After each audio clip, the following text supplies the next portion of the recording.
So welcome back to EPL classes. आज हम लोग जीओसी को आगे बढ़ाएंगे। जीओसी का जो लेक्चर जहाँ पर लास्ट टाइम एंड हुआ था उसके आगे से पढ़ना शुरू करते हैं।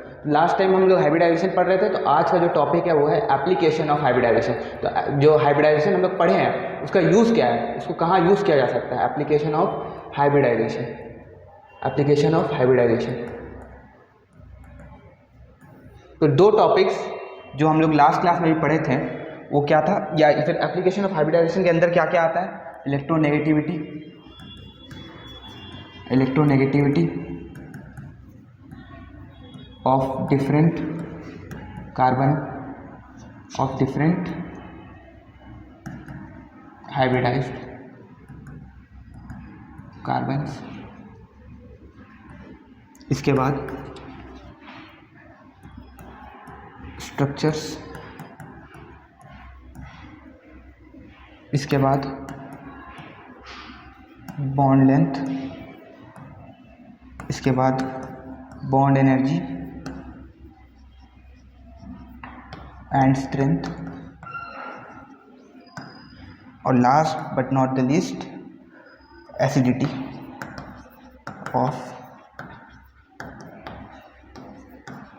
Hydrocarbons, acidity of hydrocarbon. तो चलिए शुरू करते हैं। तो सबसे पहले जो मेरे पास आता है वो है इलेक्ट्रोनेगेटिविटी। इलेक्ट्रोनेगेटिविटी, तो जैसे कि लास्ट क्लास में भी इस पर डिटेल में डिस्कस किए थे हम लोग, लास्ट क्लास में डिटेल में डिस्कस किए थे, तो आज हम बस एक शॉर्ट रिव्यू दे रहे हैं। इलेक्ट्रोनेगेटिविटी का ऑर्डर क्या होता है। इलेक्ट्रोनेगेटिविटी जो होता है वो डायरेक्टली प्रोपोर्शनल होता है परसेंट एस कैरेक्टर के, परसेंट एस कैरेक्टर के। तो इस वाले प्रोपोर्शन को अगर हम काउंट में ले तो मेरे पास एस सबसे ज़्यादा होना चाहिए क्योंकि 100% एस है इसमें, इसका इलेक्ट्रोनेगेटिव सबसे ज़्यादा होता है। उसके बाद मेरे पास एसपी होता है, इसमें 50% है, ये परसेंट एस है। परसेंट एस इसमें 100% है, इसमें 50% है। उसके बाद sp2 आ जाएगा, इसमें 33% है। उसके बाद sp आ जाएगा, sp3 आ जाएगा, इसमें 25% है एस कैरेक्टर। और उसके बाद मेरे पास p आ जाएगा, इसमें 0% एस कैरेक्टर है। तो इस तरह का मेरे पास कुछ इलेक्ट्रोनेगेटिव और नेगेटिविटी का ऑर्डर बनता है। ये इलेक्ट्रोनेगेटिविटी इधर से इधर जा रहे हैं तो कम हो रहा है, इलेक्ट्रोनेगेटिविटी इधर से इधर जा रहे हैं तो कम हो रहा है। एस में सबसे ज़्यादा क्योंकि 100% एस कैरेक्टर है तो इलेक्ट्रोनेगेटिविटी सबसे ज़्यादा। उसके बाद 50% sp में, उसके बाद 33% sp2 में, उसके बाद 25% sp3 में और 0% p में। तो ये ऑर्डर बन जाता है मेरे पास इलेक्ट्रोनेगेटिविटी का। आगे बढ़ते हैं।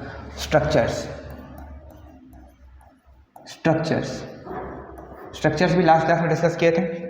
तो sp3 का मेरे पास स्ट्रक्चर कैसा होता है। इसका स्ट्रक्चर होता है टेट्राहेड्रल। क्या होता है। टेट्राहेड्रल। टेट्राहेड्रल किसको बोलते हैं, इस तरह का स्ट्रक्चर को कुछ टेट्राहेड्रल बोलते हैं। ये एंगल कितना है 109 डिग्री मेरे पास। नेक्स्ट आता है sp2। sp2 का शेप कैसा होता है, ट्रायंगुलर प्लेनर, ट्रायंगुलर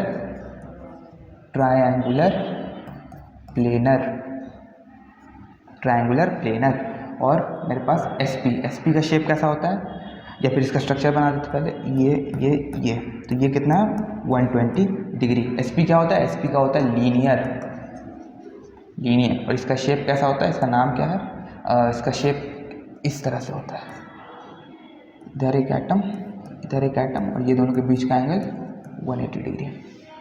तो ये है sp3 का स्ट्रक्चर जो कि टेट्राहेड्रल होता है 109 डिग्रीज। अब ये क्यों होता है, ये लास्ट क्लास में हम डिस्कस में डिटेल में बताए थे, लेकिन इसका शॉर्ट में रीजन बताया। तो क्यों होता है, ताकि रिपल्शन मिनिमम हो सके एक दूसरे एटम के बीच में। ये जो यहाँ पर जो एटम्स लगे हुए हैं इन दोनों के बीच का जो रिपल्शन है वो मिनिमम हो सके, इसीलिए इस तरह की कॉन्फ़िगरेशन में चला जाता है। इसमें भी वही सेम केस है, रिपल्शन मिनिमम करने के लिए इस कॉन्फ़िगरेशन में चला जाता है। और इसमें आप देख ही सकते हैं कि दोनों एक दूसरे का अपोजिट है, तो एकदम रिपल्शन मिनिमम है।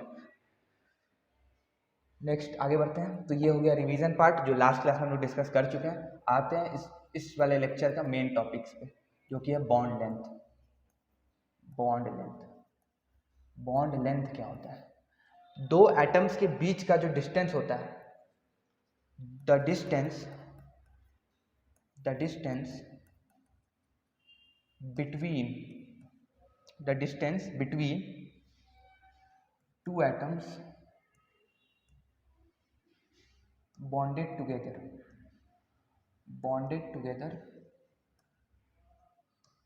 is known as bond length। तो जो डिस्टेंस होता है दो एटम्स के बीच में एक बॉन्ड में, उसको बोलते हैं बॉन्ड लेंथ, उसको बोलते हैं बॉन्ड लेंथ। अब ये बॉन्ड लेंथ जो है डिपेंड किस चीज़ पे करता है, मतलब कैसे पता चलेगा कि इसका बॉन्ड लेंथ ज़्यादा है, इसका बॉन्ड लेंथ कम है, इसका कुछ मिड में है, कैसे पता चलता है? तो बॉन्ड लेंथ जो होता है, अब बॉन्ड लेंथ इन दोनों के बीच का डिस्टेंस है ना, अगर इन दोनों के बीच का अट्रैक्शन ज़्यादा हो जाएगा, इन दोनों के बीच का अट्रैक्शन ज़्यादा हो जाएगा, तो ये बॉन्ड लेंथ कम हो जानी चाहिए। सिंपल सा लॉजिक है, अगर इन दोनों के बीच का अट्रैक्शन ज़्यादा होगा, यहाँ पर बनाते हैं, अगर इन दोनों के बीच का अट्रैक्शन ज़्यादा होगा तो क्या होगा, बॉन्ड लेंथ ऑफ कोर्स सब बात है कम हो जाएगी। अट्रैक्शन ज़्यादा होगा तो बॉन्ड लेंथ ऑब्वियस सा बात है कम हो जाएगी। क्योंकि होगा ये दोनों अट्रैक्ट करेंगे तो पास आना चाहते हैं, अब पास आने से अब ऐसा हो सकता है कि पास आते आते कोलैप्स कर जाए, लेकिन कोलैप्स नहीं करेंगे। क्यों? क्योंकि रिपल्शन भी है, इलेक्ट्रॉन के बीच का रिपल्शन भी है, इलेक्ट्रॉन और जो न्यूक्लियस उसके बीच का अट्रैक्शन है, तो अट्रैक्शन की वजह से पास आएंगे, लेकिन रिपल्शन की वजह से एक सर्टेन दूरी पर रहना ही है उनको, ऐसा नहीं है कि कोलैप्स कर जाएंगे, तो एक सर्टेन दूरी पर रहना ही है। अब जैसे जैसे ये क्या होगा, अट्रैक्शन बढ़ेगा तो डिस्टेंस कम होता जाएगा, दोनों पास में आएगा। अब हम लोग को पता है कि जो s ऑर्बिटल्स है, s ऑर्बिटल्स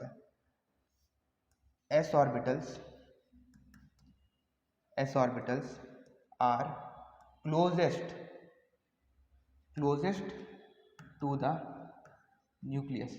एस ऑर्बिटल जो है वो क्लोजेस्ट होता है न्यूक्लियस के, है ना। एस ऑर्बिटल क्या होता है, क्लोजेस्ट होता है, वो स्पेरिकल होता है, और हम लोग पढ़े भी है कि एस सबसे पास होता है, उसके बाद पी होता है, उसके बाद डी होता है, उसके बाद एफ होता है।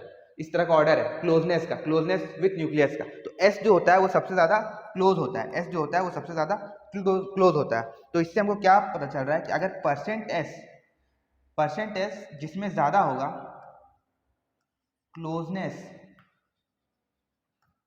टू एटम ज़्यादा होगा, क्लोजनेस टू एटम ज़्यादा होगा, परसेंट एस जिसमें ज़्यादा होगा, क्लोजनेस टू एटम ज़्यादा होगा, उसमें अट्रैक्शन ज़्यादा होगा।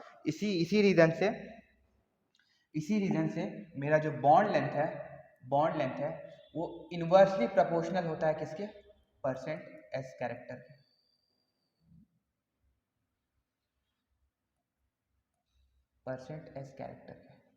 इन्वर्सली प्रोपोर्शनल होता है परसेंट एस कैरेक्टर। इसका मतलब क्या हुआ कि बॉन्ड लेंथ अगर परसेंट एस कैरेक्टर जितना कम होगा बॉन्ड लेंथ उतना ज्यादा होगा, क्योंकि क्लोजनेस कम हो जाएगा, अट्रैक्शन कम हो जाएगा।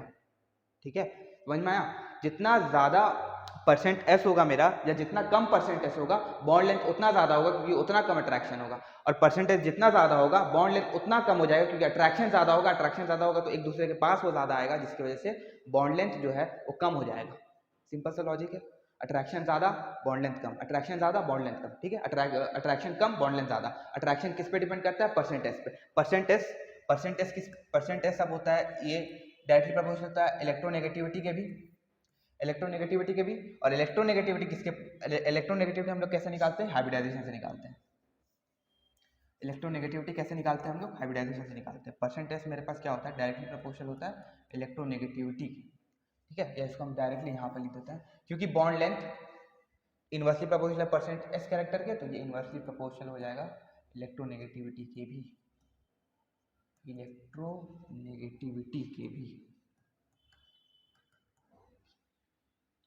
इलेक्ट्रोनेगेटिविटी कम तो बॉन्ड लेंथ ज़्यादा। बॉन्ड लेंथ कम करना है तो इलेक्ट्रोनेगेटिविटी बढ़ाना पड़ेगा। तो सबसे ज़्यादा कम बॉन्ड लेंथ किस में होगा, ये अगर मेरे पास क्या है sp3, ये क्या है sp2, और ये क्या है sp। तो बॉन्ड लेंथ सबसे ज़्यादा, बॉन्ड लेंथ का ऑर्डर क्या हो जाएगा, बॉन्ड लेंथ का ऑर्डर हो जाएगा sp3 में सबसे ज़्यादा, sp2 में उससे कम, और sp में सबसे कम। ये हो जाएगा बॉन्ड लेंथ का ऑर्डर। sp3 का बॉन्ड लंबा होगा, sp2 का उससे छोटा होगा, sp का उससे भी छोटा होगा। इसको तुम ऐसे भी समझ सकते हो कि यहाँ सिंगल बॉन्ड है तो थोड़ा सा लंबा है, यहाँ डबल बॉन्ड हो गया थोड़ा सा और पास आ गया, यहाँ ट्रिपल बॉन्ड हो गया थोड़ा सा और पास आ गया। ठीक है, इस तरह से भी याद रखा जा सकता है। तो ये ऑर्डर सबसे इंपॉर्टेंट है, बॉन्ड लेंथ का ऑर्डर। नेक्स्ट जो मेरे पास आता है, अगर हम लोग टॉपिक पे आगे बढ़े तो नेक्स्ट मेरे पास आता है बॉन्ड स्ट्रेंथ। या फिर बॉन्ड एनर्जी, बॉन्ड स्ट्रेंथ या फिर बॉन्ड एनर्जी, बॉन्ड स्ट्रेंथ या फिर बॉन्ड एनर्जी। अब बॉन्ड स्ट्रेंथ क्या होता है? सिंपल सा लॉजिक है, जितना अट्रैक्शन ज़्यादा होता है बॉन्ड लेंथ उतना कम हो जाता है।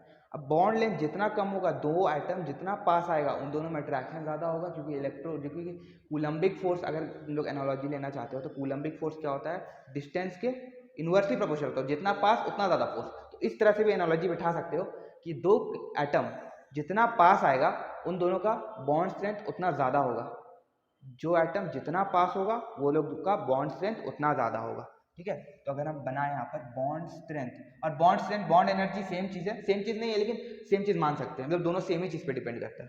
तो bond strength, bond strength, bond strength मेरे पास क्यों इन्वर्सली प्रोपोर्शनल है बॉन्ड लेंथ के, है ना, क्योंकि जितना छोटा बॉन्ड उतना ज़्यादा बॉन्ड स्ट्रेंथ, जितना छोटा बॉन्ड उतना ज़्यादा बॉन्ड लेंथ, जितना छोटा बॉन्ड उतना ज़्यादा बॉन्ड स्ट्रेंथ। उसके बाद अब ये क्योंकि बॉन्ड लेंथ से इन्वर्सली प्रोपोर्शनल है, और बॉन्ड लेंथ अगर हम लास्ट पिछले पेज में चले तो बॉन्ड लेंथ इन्वर्सली प्रोपोर्शनल था परसेंटेज के, तो यहाँ क्या हो जाएगा? बॉन्ड स्ट्रेंथ डायरेक्टली प्रोपोर्शनल हो जाएगा परसेंटेज के। तो जितना ज़्यादा परसेंटेज उतना स्ट्रॉन्ग बॉन्ड, परसेंटेज कैरेक्टर, जितना ज़्यादा परसेंटेज उतना ज़्यादा बॉन्ड स्ट्रेंथ। तो सबसे ज़्यादा अगर हम ऑर्डर बनाए तो SP में परसेंटेज कितना है? 50%, ये सबसे ज़्यादा। SP2 बॉन्ड स्ट्रेंथ का ऑर्डर, बॉन्ड स्ट्रेंथ का ऑर्डर, SP में परसेंटेज 50 है तो सबसे ज़्यादा इसमें। उसके बाद SP2 इसमें कितना है? 33% है।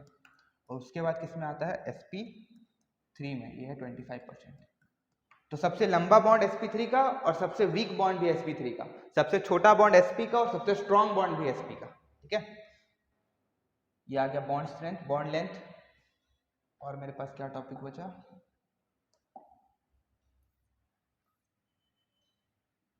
एसिडिटी। यस, एसिडिटी पे मूव करते हैं। तो एसिडिटी ऑफ हाइड्रोकार्बन्स,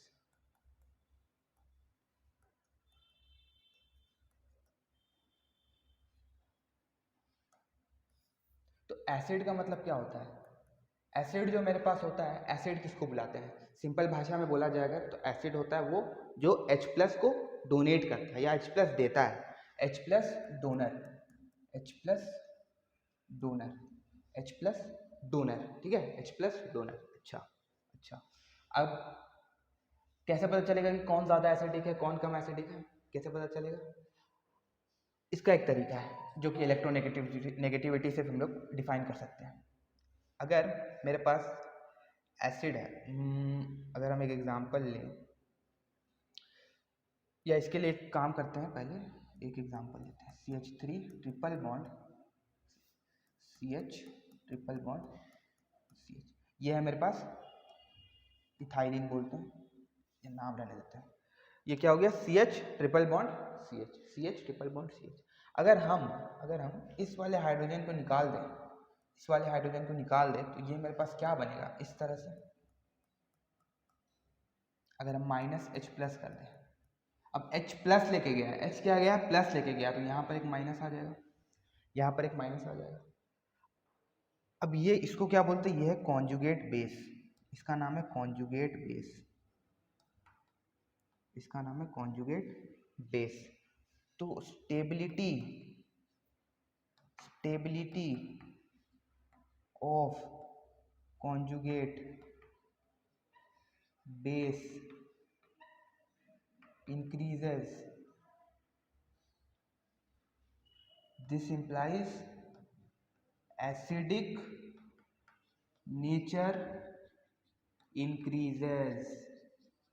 मतलब क्या हुआ कि अगर मेरा कॉन्जुगेट बेस स्टेबल बन रहा है तो इसका एसिडिटी ज़्यादा है। ठीक है, अगर मेरे पास ये कॉन्जुगेट बेस टेबल बन रहा है तो इसका एसिडिटी ज़्यादा है। अब इसको हम लोग आगे डिटेल में पढ़ेंगे, लेकिन अभी के लिए समझो ये क्या क्या चीज़ की वजह से ये स्टेबल हो जाता है। लेकिन अभी जो हम लोग का टॉपिक है उसमें इसका स्टेबिलिटी का रीज़न क्या है, ये क्या चीज़ है, ये sp हाइब्रिडाइज्ड कार्बन है, sp हाइब्रिडाइज्ड कार्बन है, sp हाइब्रिडाइज्ड कार्बन है। तो sp हाइब्रिडाइज्ड होने की वजह से क्या है, इसका इलेक्ट्रोनेगेटिविटी ज़्यादा है। इलेक्ट्रोनेगेटिविटी ज़्यादा होने की वजह से क्या होगा, इसके पास माइनस चार्ज को पकड़ के रखने का कैपेसिटी ज़्यादा है। समझ में आ रहा है? इलेक्ट्रोनेगेटिविटी का ज़्यादा होने का मतलब क्या है कि वो नेगेटिव चार्ज को अपने ऊपर हैंडल कर सकता है, वो नेगेटिव चार्ज को अपने ऊपर हैंडल कर सकता है क्योंकि उसका एटम छोटा होता है और न्यूक्लियस के पास होता है, तो न्यूक्लियस उस नेगेटिव चार्ज को आराम से हैंडल कर लेता है। लेकिन जब अगर दूर होता है एटम, बड़ा होता है, ठीक है, बड़ा होता है, जैसे सोडियम का एटम हो गया या फिर जितने अल्कली मेटल्स है उनका एटम बड़ा होता है, तो जब नेगेटिव बाहर आता है तो वो उसका न्यूक्लियस उसको स्टेबलाइज नहीं कर पाता उतना अच्छे से। लेकिन इस केस में क्या है, क्योंकि ये इलेक्ट्रोनेगेटिव है, तो इस पे माइनस चार्ज आराम से स्टेबल हो जाता है। ठीक है, इसमें माइनस चार्ज आराम से स्टेबल हो जाता है। ये sp हाइब्रिडाइज्ड है, sp हाइब्रिडाइज्ड होने की वजह से इसका इलेक्ट्रोनेगेटिविटी ज़्यादा है, इसकी वजह से ये आराम से स्टेबलाइज हो जाता है और ये एक स्टेबल हो जाता है, ये स्टेबल हो जाता है। इसके स्टेबल होने की वजह से इसका एसिडिक कैरेक्टर बढ़ जाता है। ठीक है, इसका अच्छा नेगेटिव चार्ज स्पीशीज को क्या बोलते हैं, ये एनायन है। नेगेटिव चार्ज स्पीशीज को क्या बोलते हैं, नेगेटिवली चार्ज्ड स्पीशीज, एनायन। तो मेरा negative stability of negative charge depends upon stability of negative charge depends upon the electronegativity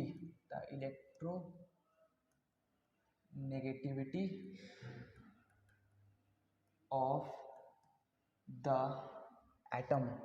तो मेरा जो नेगेटिव चार्ज है वो उसका स्टेबिलिटी किस पे डिपेंड करता है, इलेक्ट्रोनेगेटिविटी ऑफ दैट एटम पे, इलेक्ट्रोनेगेटिविटी ऑफ दैट एटम पे। जितना ज़्यादा मेरा इलेक्ट्रोनेगेटिविटी एटम का उतना ज़्यादा स्टेबल। तो अगर मेरे पास इलेक्ट्रोनेगेटिविटी का ऑर्डर क्या होता है, क्योंकि sp सबसे ज़्यादा इलेक्ट्रोनेगेटिव होता है, तो इसलिए sp का एसिडिक नेचर का बात करें तो sp का एसिडिक नेचर सबसे ज़्यादा, उसके बाद sp2 का, उसके बाद sp एटम, sp का acidic nature of carbon, acidic nature of carbon, sp का सबसे ज़्यादा, sp2 का उसके बाद, sp3 का उसके बाद। ठीक है, तो sp में अगर sp एटम है और उस पर कोई हाइड्रोजन निकाल रहे हैं हम लोग, sp एटम से अगर जैसे ये है, जैसे हम एग्जांपल लिया sp का, तो एग्जांपल ले लिया, sp2 का लेते हैं, ये CH2 डबल बॉन्ड CH2, अगर हम यहाँ से H निकालेंगे, एक H निकालेंगे, तो इसका स्टेबिलिटी उतना ज़्यादा नहीं होगा जितना sp हाइब्रिडाइज्ड कार्बन का था, क्योंकि ये sp2 है, तो ये उतना ज़्यादा एसिडिक नहीं है जितना पिछला वाला एग्जाम्पल में था, उतना ज़्यादा एसिडिक नहीं है। यहाँ पर एक एग्जाम्पल ले लेते हैं, इसका एसिडिटी ज़्यादा होगा इसका एसिडिटी से और ये ज़्यादा होगा इसका एसिडिटी से।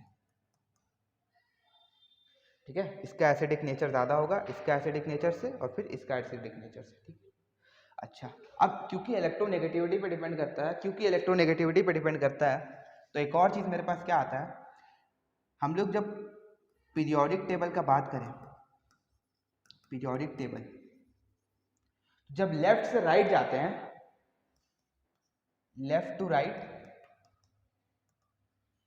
Right, this implies electronegativity increases. जब लेफ्ट से राइट जाएंगे तो इलेक्ट्रोनेगेटिविटी क्या होता है, बढ़ जाता है, जिसकी वजह से क्या होगा, एसिडिक नेचर ऑफ, क्योंकि लेफ्ट से राइट जा रहे हैं तो बढ़ रहा है, तो कार्बन कंपाउंड्स का एसिडिक नेचर कम होता है, उससे ज़्यादा होता है नाइट्रोजन कंपाउंड्स का, और उससे ज़्यादा होता है वाटर कंपाउंड्स, मतलब ऑक्सीजन कंपाउंड्स का, और उससे ज़्यादा होता है फ्लोरीन कंपाउंड्स का। समझ में आया? एसिडिक, क्योंकि लेफ्ट से राइट जाने पे इलेक्ट्रोनेगेटिविटी बढ़ता है पीरियोडिक टेबल में, तो जब लेफ्ट से राइट जा रहे हैं हम तो कार्बन सबसे पहले आता है, तो कार्बन का एसिडिटी सबसे कम, उसके बाद नाइट्रोजन आता है तो सबसे ज़्यादा, उसके बाद ऑक्सीजन आता है तो उससे ऑक्सीजन का ज़्यादा है, उसके बाद फ्लोरीन आता है तो फ्लोरीन का सबसे ज़्यादा। ठीक है, ये होता है लेफ्ट से राइट जाने में इलेक्ट्रोनेगेटिविटी पे डिपेंड करता है। और ये यहाँ पर एक स्टार मार्क करके लिख लो, स्टार मार्क करके लिख लो, only applicable in same period, मतलब एक ही पीरियड में जब लेफ्ट से राइट जाओगे तो ही इलेक्ट्रोनेगेटिविटी देखना है। जब सेम पीरियड में लेफ्ट से राइट जाओगे तो ही इलेक्ट्रोनेगेटिविटी देखना है। Same period, only applicable in same period, सिर्फ सेम पीरियड वाला ही को देखना है। ऐसा नहीं करना है कि यहाँ पर CH4 लिए और CH4 लेने के, या फिर ऐसा नहीं करना है कि यहाँ पर लिए हम सिलिकॉन SiH4 लिए और यहाँ पर ले लिए हैं HF। नहीं, ये गलत है, ये इस तरह का कंपैरिजन नहीं करना है, इस तरह का कंपैरिजन नहीं करना है, ये एब्सर्ड हो जाएगा। ठीक है, इस तरह का कंपैरिजन नहीं करना है। इलेक्ट्रोनेगेटिविटी के बेसिस पे कंपैरिजन करना है तो सेम पीरियड का ग्रुप्स के बीच में होना चाहिए। ठीक है, अब अगर सेम ग्रुप में है, सेम ग्रुप यानी कि पीरियोडिक टेबल में ऊपर से नीचे जा रहे हैं, सेम ग्रुप ऊपर से नीचे जा रहे हैं, ऊपर से नीचे जा रहे हैं, तो क्या होता है इलेक्ट्रोनेगेटिविटी यहाँ पर क्या होता है, going from top to bottom, size of atom increases. ऊपर से नीचे आते हैं तो साइज बढ़ता है, सिंपल सा बात है, नया ऑर्बिट ऐड होता है तो साइज बढ़ता है। साइज बढ़ने की वजह से क्या होता है, बॉन्ड लेंथ बढ़ता है, bond length increases.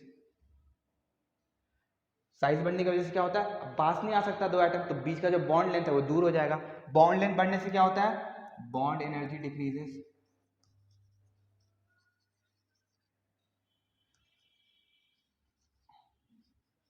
Bond energy या फिर स्ट्रेंथ भी बोल सकते हैं, बॉन्ड एनर्जी या फिर स्ट्रेंथ, बॉन्ड्स एनर्जी या स्ट्रेंथ भी घट जाता है, जिसकी वजह से बॉन्ड इजली ब्रेक्स, जिसकी वजह से बॉन्ड जो है वो जल्दी टूट जाता है, बॉन्ड जो है वो जल्दी टूट जाता है। This implies acidity increases. जब ऊपर से नीचे जाएंगे तो क्या होगा, बॉन्ड कमजोर होता जाएगा, तो जितना कमजोर होता जाएगा उतना आसानी से टूटेगा, जितना कमजोर होता जाएगा उतना आसानी से टूट जाएगा। ठीक है, तो इस वजह से क्या होता है, ऊपर से नीचे जाते वक्त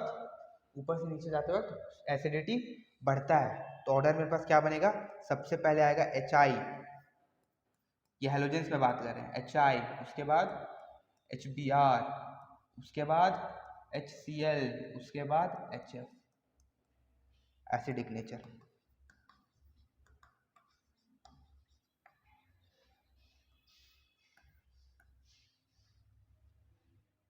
एसिडिक नेचर। तो जब सेम ग्रुप में बात करेंगे तो इस तरह से कंपैरिजन करेंगे, और जब सेम पीरियड में बात करेंगे तो इस तरह से कंपैरिजन करेंगे। ठीक है, तो बस ये था मेरे पास आज के लिए हाइब्रिडाइजेशन का एप्लीकेशन, जो हम लोग लास्ट क्लास में पढ़े थे, उसका यूसेज कि हम लोग क्यों पढ़े थे, इस्तेमाल नहीं होता तो क्यों ही पढ़ते, इसलिए हम लोग एक बार उसका यूजेज देख लिया। ठीक है, थैंक यू।